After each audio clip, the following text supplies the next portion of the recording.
नमस्कार, मैं हूं नीलू। तो अमेरिका से खबर आई, ट्रंप की बड़ी जीत की खबर।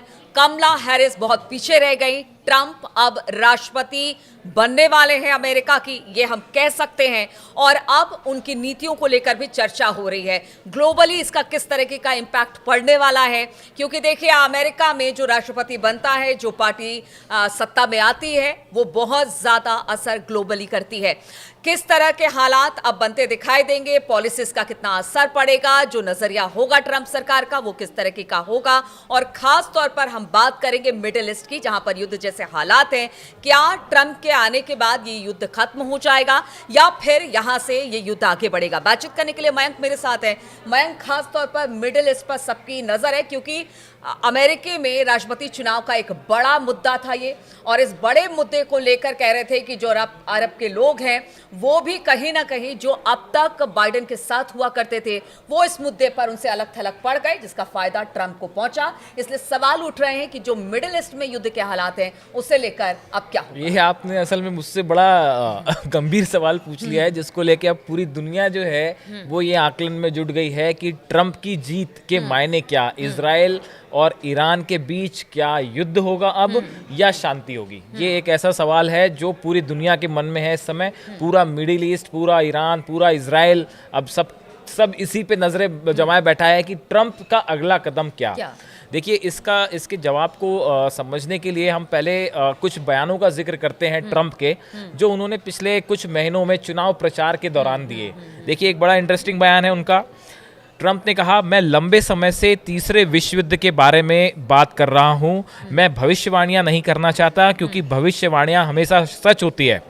उन्होंने ये भी कहा था कि दुनिया तबाही की तरफ बढ़ रही है। ये एक उनका बयान था जिसका काफी जिक्र हुआ था कि वर्ल्ड वॉर की तरफ दुनिया जा रही है। उसके बाद इन्होंने एक बात और कही थी ट्रंप ने कि जब वो अमेरिकी राष्ट्रपति थे तो मध्य पूर्व में कोई युद्ध नहीं था और ईरान पूरी तरह से नियंत्रण में था। इनका कहने का मतलब ये था कि अगर उन्होंने ये भी कहा था कि अगर मैं राष्ट्रपति होता तो शायद ये हालात इतने बिगड़ते ही नहीं। इजराइल, मैं फिर से राष्ट्रपति बना तो शायद ईरान और इजराइल के बीच में जो हालात इतने खराब हुए हैं, अगर मैं राष्ट्रपति होता तो ऐसा होता ही नहीं, मैं होने नहीं देता। उसके बाद होने नहीं देता, और अगर हो जाऊंगा तो एक दिन में युद्ध खत्म भी कर दूंगा। हाँ, ये भी बयान है कि मैं एक दिन में जो है इस युद्ध को रोक दूंगा। एक तीसरा इंटरेस्टिंग बयान जिसको लेके ईरान में बहुत चर्चा थी इसकी, कि पहले ईरानी परमाणु जो ठिकाने हैं उन पर हमला करना चाहिए और बाकी की चिंता बाद में करनी चाहिए। बीच में एक इस तरह का बयान भी आया था उनकी तरफ से, जो भी था कि चर्चा का मुद्दा बना। तो देखिए, अब ये सवाल ये है कि अब ट्रंप जीत गए हैं और बड़े बदलाव की तरफ अमेरिका है एक बार फिर। तो अब ऐसे में ईरान और इजराइल के बीच में जो एकदम युद्ध वाली स्थिति बनी हुई है कि कभी भी कुछ भी हो सकता है, उसका क्या होगा? देखिए, इसको लेके जो एक्सपर्ट्स हैं वो दो भागों में बटे हुए हैं, दो खेमों में बटे हुए हैं। देखिए, एक तरफ जो एक्सपर्ट्स जो हैं या सोशल मीडिया में जो चर्चाएं हैं उसका उनके मुताबिक माना जाए तो देखिए, ट्रंप जो है वो ईरान को लेके दो प्रमुख अपनी नीतियां अपना सकते हैं। पहली तो इंटरनेशनल सैंक्शंस की। देखिए, क्या है कि कभी भी कोई राष्ट्रपति जब नया राष्ट्रपति बनता है तो अब उनके लिए ट्रंप भी ये नहीं चाहेंगे कि वो राष्ट्रपति भवन में जाएं फिर से और उसके बाद जो है ईरान के साथ एक बड़ा युद्ध हो जाए। ये बिल्कुल नहीं चाहेंगे वो। तो कोशिश हो सकता है, ऐसा एक्सपर्ट्स मानते हैं कि ट्रंप का भी जो पहला फोकस होगा वो यही होगा कि मिडिल ईस्ट में जो तनाव है इसको कम किया जाए। ये बात जरूर है कि नेतन्याहू शायद ज्यादा खुश होंगे ट्रंप की जीत से कमला हैरिस के मुकाबले, क्योंकि वो खुल के जो है नेतन्याहू का समर्थन करते हैं। तो देखिए, लेकिन उसके बाद भी मतलब ये हो सकता है कि ट्रंप जो है वो नेतन्याहू को इस बात के लिए राजी रखें कि अब जो है आगे युद्ध नहीं होना चाहिए, किसी भी तरह का वॉर नहीं होना चाहिए। लेकिन जो इजराइल की नीतियां हैं उसको भी फोर्सिबली लागू करने में ट्रंप एक अहम भूमिका निभा सकते हैं। और ये दो तरह कैसे हो सकता है? पहला जो सबसे बड़ा थ्रेट एक मानता है अमेरिका या इजराइल, वो है ईरान का परमाणु कार्यक्रम। बिल्कुल। देखिए, जब पिछली बार ट्रंप राष्ट्रपति थे तो उस समय ईरान के न्यूक्लियर प्रोग्राम को लेके काफ़ी सारे सैंक्शंस और समझौतों की तरफ भी वो आगे बढ़ गए थे। तो एक स्थिति ऐसी पहुंच गई थी कि एक समझौता बड़ा जो है वो लंबे समय तक के लिए रहेगा, लेकिन वो बाद में ऐसा हो नहीं पाया। तो एक बार फिर से ये कोशिश हो सकती है कि जो ईरान की न्यूक्लियर प्रोग्राम है उसको रोकने की कोशिश ट्रंप कर सकते हैं। दूसरी तरफ से इकोनॉमिक सैंक्शंस, अगर ऐसा लगता है कि भाई ईरान को जो है किसी भी तरह से इजराइल पे हमला करने से रोकना रोकना है। ऐसी स्थिति के लिए ट्रंप जो है वो कुछ इंटरनेशनल सैंक्शंस भी लगाने की कोशिश कर सकते हैं। कहने का मतलब ये है कि वॉर, ऐसा नहीं लगता कि ट्रंप एक वॉर वाले रास्ते पे जाना चाहेंगे फिलहाल, क्योंकि नए राष्ट्रपति बने हैं। और देखिए एक बड़ी इंटरेस्टिंग बात और भी है कि ये भी कहा जा रहा है कि अगर ट्रंप जब अब जैसे राष्ट्रपति बन गए हैं तो पहले भी इस तरह के संकेत आए थे, इस तरह की चर्चाएं थी कि वो यूक्रेन और रूस के बीच जो युद्ध है इसको रोक देंगे, इसको रुकवा देंगे। तो ऐसी हालत में अगर रूस और यूक्रेन का युद्ध रुक जाता है और इसमें ट्रंप की अहम भूमिका होती है।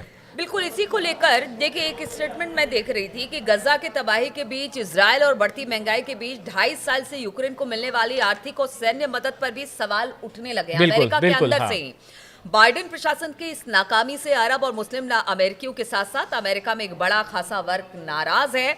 इसलिए डोनाल्ड ट्रंप ने जनता की इस नाराजगी का फायदा उठाया, अपने रैलियों में यूक्रेन को दी जाने वाली अमेरिकी सहायता को अवैध करार दिया। ये बड़ी बात है कि देखिए वो अमेरिका और अमेरिकन फर्स्ट का नारा हमेशा देते हैं। उनका कहना है कि पहले अमेरिका, आज भी जो आप कह रहे हो, आज भी अभी उन्होंने जो पहला स्पीच दी है उसमें यही कहा कि अमेरिका को फिर से महान बनाएंगे। यही चीज है, उन्होंने कहा है कि शायद जो आगे आने वाला 4 साल है वो अमेरिका के लिए बेहद महत्वपूर्ण है और यहाँ से अमेरिका जो है वो आगे बढ़ता दिखाई देगा। तो ये सारी बातें हैं जिसको लेकर हम कह रहे हैं कि शायद युद्ध की स्थिति अगर रूस यूक्रेन में बनी है तो वहां भी हालात बेहतर हो सकते हैं।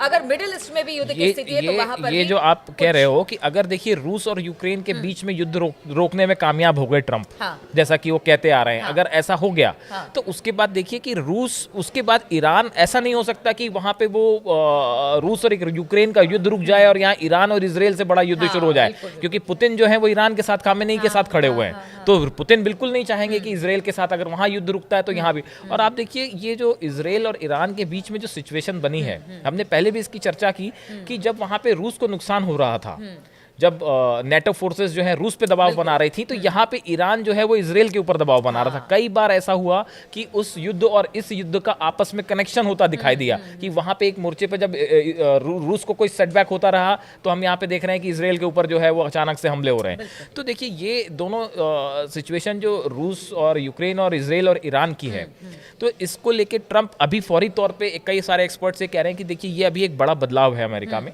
अमेरिका में नए उनके सिक्योरिटी एडवाइजर्स आएंगे, नया उनका कैबिनेट बनेगा, नए सेक्रेटरी ऑफ स्टेट्स बनेंगे, डिफेंस मिनिस्टर्स बनेंगे। तो इसके बाद जो है एक रणनीति बनाने में कि मिडिल ईस्ट में क्या करना है, इसको लेके ट्रंप अपना टाइम लेना चाहेंगे वो, और उस दौरान वो बिल्कुल नहीं चाहेंगे कि यहाँ पे जो है एक बड़ा अखाड़ी युद्ध छिड़ जाए। तो अभी कुल मिला के ये माना जा रहा है कि ट्रंप जो है वो इस पूरे मामले में बजाय किसी बड़े युद्ध के, उनकी पूरी कोशिश होगी कि खामेनेई को भी जो है उनके साथ भी रिश्ते थोड़े बेहतर हों, ईरान के साथ भी। और अगर वो ऐसा नहीं होता है तो उसके लिए आर्थिक सैंक्शंस, इकोनॉमिक सैंक्शंस है वो लगाए जाए, या उसके न्यूक्लियर प्रोग्राम को रोकने की कोशिश। हाँ, वॉर के रास्ते पे अभी एकदम से जाते फिलहाल तो ऐसा लगता है कि नहीं लग रहे हैं। देखिए गल्फ रिसर्च सेंटर के थिंक टैंक के प्रमुख हैं अब्दुल अजीज अल सागर। इनका एक बयान है, मैं आपको पढ़ के बताता हूँ। ट्रंप या तो ईरान पर बहुत कड़ी शर्तें रखेंगे या इजराइल को अपने परमाणु ठिकानों पर हमला करने देंगे। वह ईरान के खिलाफ सैन्य कार्रवाई का पूरी तरह से समर्थन कर रहे हैं। तो देखिए इनको लेके भी जो है अलग अलग एक्सपर्ट्स की भी अलग अलग राय है कि कुछ, किसी का मानना है कि ये ईरान के लिए ट्रंप का आना ठीक नहीं है और ये एक इजराइल को जो है वो बड़े अटैक करने की परमिशन दे देंगे, जबकि कुछ लोगों का कहना है कि भाई ये जो है वो आके ट्रंप नहीं चाहेंगे यहाँ से, हाँ मतलब युद्ध को फिलहाल रोकने वाली बात होगी। देखिए ट्रंप का एक बयान बीच में खूब चर्चा में आया था इजराइल और ईरान को लेके कि ऐसा लगता है जैसे स्कूल के दो बच्चे आपस में लड़ पड़े हों और इनको रोकने के लिए जरूरी है, इनकी लड़ाई रोकने के लिए जरूरी है कि कुछ देर के लिए दोनों को अलग कर दिया जाए।